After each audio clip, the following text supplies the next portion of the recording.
આપણા વડીલો પાસે આ મળ્યું છે, ધર્મથી ઢોકળા રહેવું, પાપથી શેટા રહેવું.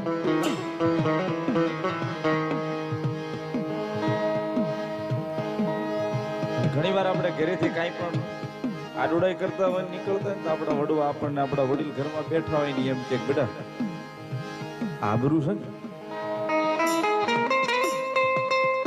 આના આવતા વર્ષો થયા છે પણ જાતા વાર નહીં લાગે, ત્રીજી ઘડીએ વળાઈ જશે.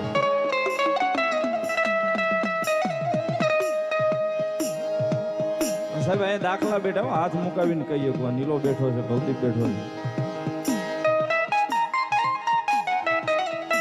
મેલડીના નામને પ્રેમ એવો કર્યો છે એને ખબર જ છે કે ત્યાં જઈને એની આબરૂ જ પાડવાની છે. પણ ભરોહો હૃદયમાં છે ને કે મારી મેલડી બે ડગલા મોર છે, કદાચ એ ભલે ત્યાં જાવ ને આબરૂ પડે પણ એ આબરૂ નહીં જો આમ ઉડવા દે તેથી મારા વડવા પૂંજેલી મેલડી નો હોય.